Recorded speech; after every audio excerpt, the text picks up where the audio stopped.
SHTF Radio Communication Basics.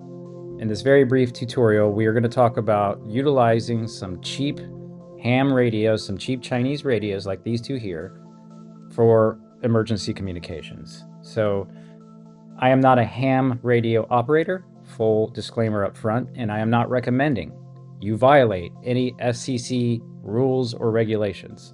I will, however, point out that at the current time, as of this broadcast, the federal government is closed, so there is no FCC issuing licenses or GMRS licenses or arguably enforcing anything. So that being said, I'm not a lawyer, you do you. I am also not a radio expert, but I did buy a whole bunch of these about 10 years ago. This is the Baofeng UV5R, the infamous, the ubiquitous Baofeng radio. So the purpose of this video is for some local friends, family groups, to get them set up, being that they are brand new to this. So we are going to go into some very brief radio basics. We are going to break down the radio basics into 7 radio elements with emphasis on the first 3, being radio services, individual radios, and local group standardization.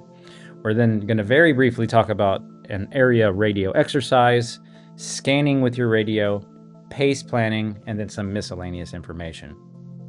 So, to utilize your cheap radios, you can take advantage of some very basic radio services, carved out frequencies from our federal government for general use by regular peoples.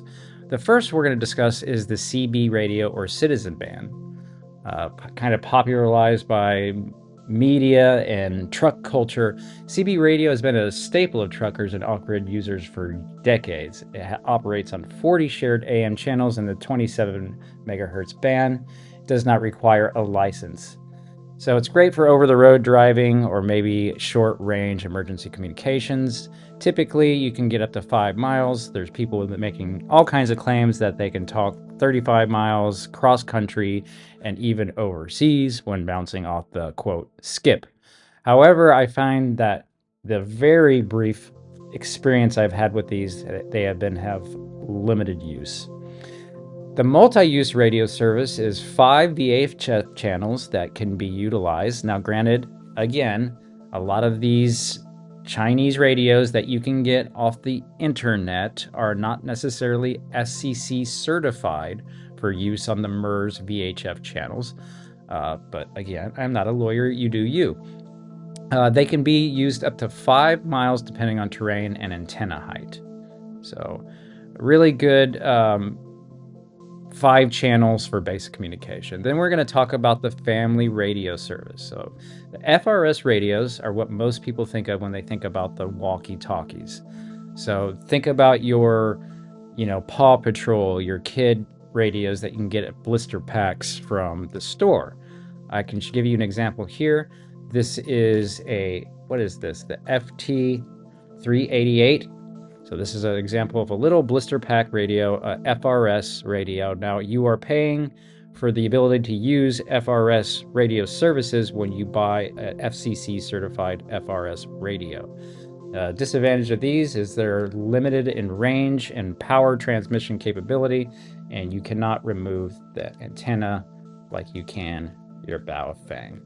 So that is one limited use of these little blister pack store-bought FRS radios. So that is FRS, or the Family Radio Service, which can be utilized by anybody out there completely legally with no stress whatsoever. So that is the Family Radio Service. It operates on 22 UHF channels, typically with power between 0.5 and 2 watts, and a limited range up to 2 miles. Now we're going to talk about the General Mobile Radio Service, which basically uses the same UHF frequencies as the FRS. The difference is that you are required to have an FCC license. It doesn't require a test. A simple $35 fee will grant you the license, cover your immediate family for 10 years. But again, as the time of this broadcast, the FCC is not open. So you cannot obtain an FCC or GMRS license at this time. But were you able to, you could buy a GMRS radio, which you could buy anyway, even if you don't have a license, and those are capable, in some cases, of generating up to 50 watts of power. which allows for the use of repeaters and far greater range. So they're great for neighborhood emergency networks, bug out convoy coordination, or small unit tactics, if you will. And they have a range up to 5 miles on the handheld and 20 miles with repeaters. So that is the GMRS, or the General Model Radio Service. There's also the LPRS, or Low Power Radio Service. We're not going to go into that because that's not generally available to the public.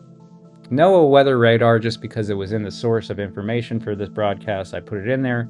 Now, interestingly enough, the NOAA weather radar is an emergency service that is federally funded that is still going at this time.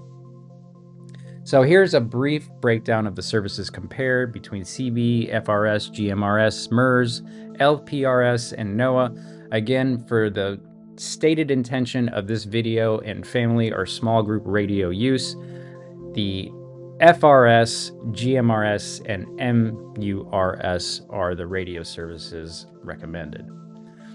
Now we are going to talk about some individual radios, and here you can see the infamous, the ubiquitous, the Baofeng UV5R, probably the most known radio in the preparedness sphere. It's a dual band ham, quote unquote, handheld radio operating in the VHF and UHF from 136 to 174 in VHF and 400 to 520 megahertz in UHF. It will also receive the FM radio band, so you can listen to your local yacht rock or crap rap. And this particular model that I have is a 2016 model, so that's not it. This little guy right here. So again, these are ubiquitous, infamous little radios. You can get them for like $20, $22. I've seen them as low as $16. A very powerful little tool. You can see here I have this one programmed. It says modern gun gear when it turns on. I don't know if you can see that.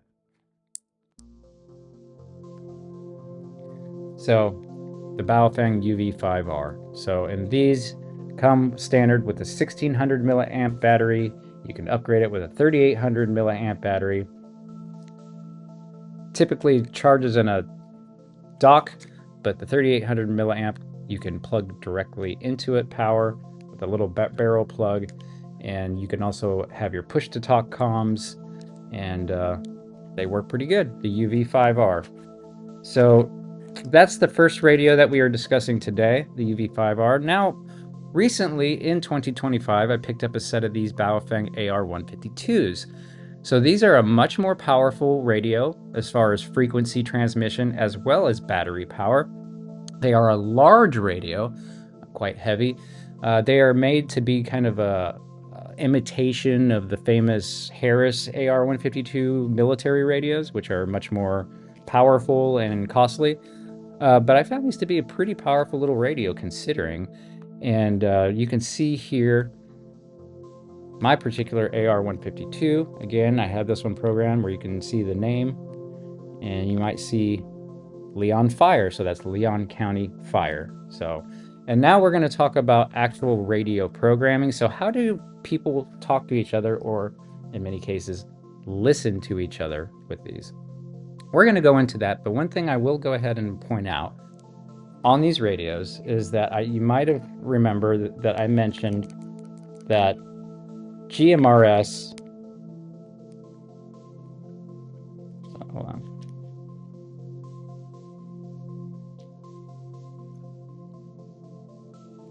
Sorry, I had the keypad locked out.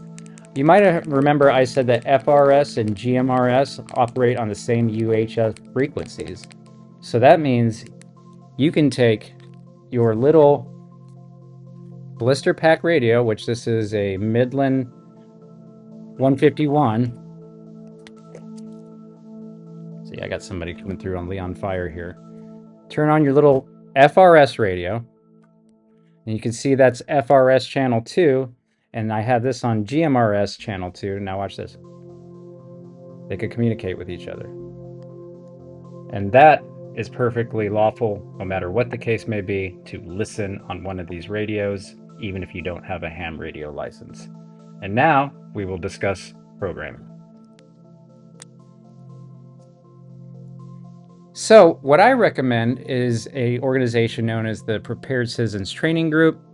It's operated by a very nice individual. I believe his name is Jay. He also has a YouTube channel. Check him out right here on YouTube, the Prepared Citizens Training Group. You can buy a radio already programmed from them from their website, or you can send in your already owned radio to them for a small fee, and they will program your radio and send it back to you. They say they will turn around the radio in 5 weeks. I received my radio back in 1 week. They will program it with all of the GMRS/FRS channels, the MERS channels, emergency channels pertinent to you, VHF and UHF business channels, and then custom channels pertinent to your immediate location. Now, the reason I recommend this if you're brand new to radios is this gives you a really good standardized baseline where your radios will be able to talk to or listen to each other right off the bat without any advanced knowledge of obtaining radio frequencies or programming. So that, again, that is Prepared Citizens Training Group. Here is just a breakdown. When you send in your radio, you will receive it back with a breakdown, a base actual printout, hard copy of all the stations, or excuse me, channels programmed into your radio. You can then select your radio frequency or channel accordingly. And as being that you're coordinated with somebody else with a radio with the same channel, being the range, you can talk to each other or listen to each other accordingly. They also program the actual power level, the appropriate power level for these channels, because that can be a concern if you are having a, let's just say, 10-watt radio like the AR-152 and broadcasting out at a high power. Now we're just going to go into a brief radio exercise. You might see down there in the left-hand corner there, the cursor, it says Radio Exercise 1. This was just a simple test where I had a radio operator sit at the home base and broadcast out on a radio. The test included the AR-152s and the Baofeng UV5Rs. And I was basically out hiking around in the woods in between structures and trees, establishing radio contacts at different locations.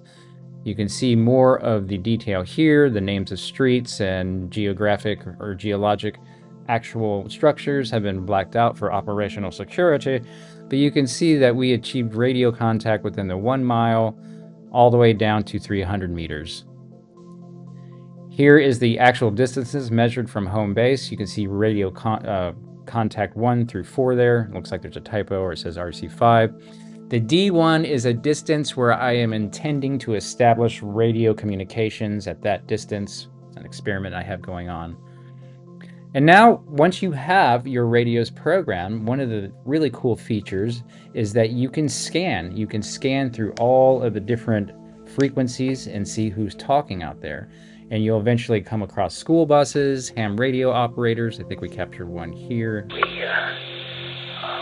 We regulate driving, for example. We're regulating driving. That just sounds like a ham radio operator. The state level function. Yeah. Well, when they're not talking about state-level functions and regulating driving, they're usually talking about their actual radios, the radio equipment, and the ability to hear each other clearly. I even heard one the other day suggest that the other gentleman he was talking to move the microphone away from his mouth approximately 2 inches to increase the, quote, mouth-to-mic distance. So I thought that was very interesting. If you're a ham radio operator, you can go out and talk to anonymous men and tell them how to hold their mouth. Now we will go on to pace planning. I'm not going to go into an individual pace plan, or we're just going to define basically what it is, and that is defining your communications plan based off primary, alternate, contingency, and emergency comms. So you can look at your ability to communicate in various fashions and forms. Most people, their primary is going to be their cell phone. Your secondary might be actually driving somewhere and talking to somebody. Your contingency might be radio, and your emergency might be smoke signals. I don't really know. That's for you and your family and your immediate group to figure out your individual pace plan. I just figured I'd put it on here because it's a great part of radio discussion. Now we're just going to talk briefly about some kit considerations. If you're planning on running, actually doing physical things with your radio, then these considerations come into play. You can think about running something as heavy as the AR-152, which I have ran in a chest rig. That is a pretty hefty battery. I have a Baofeng UV-25, which is probably the biggest Baofeng radio there is. Probably not a good kit thing. The hand mic push-to-talk considerations, and of course key lock, so the keys aren't going off. I can give you an example here. Here is a chest rig outfitted with a UV-5R, standard Baofeng, push-to-talk comm, and it's got this Nagoya antenna kind of snaked through the actual rig. So kit considerations, the Baofeng is pretty low weight, especially if you're running the 1600 milliamp. But then if you're upgrading, you got to have weight considerations. So that is the kit considerations. Just briefly to talk about the difference between AM and FM. And again, this has not been an exhaustive or scientific or technical discussion on the radio spectrum or the electromagnetic spectrum, but I thought it was kind of interesting to see the difference between AM radio, which stands for amplitude modulation, and FM radio, which stands for frequency modulation, and some of the history. You can pause the screen accordingly if you want to read that. And of course, the radio spectrum here, which you can see here, some of the various forms of technology that utilize the different frequencies along the radio spectrum. The radio spectrum, of course, being a small overall distance in the overall electromagnetic spectrum. You can see there in the red bands there, the ham radio frequency bands are cut out, and all the way from the medium frequency all the way up to the extremely high frequency range.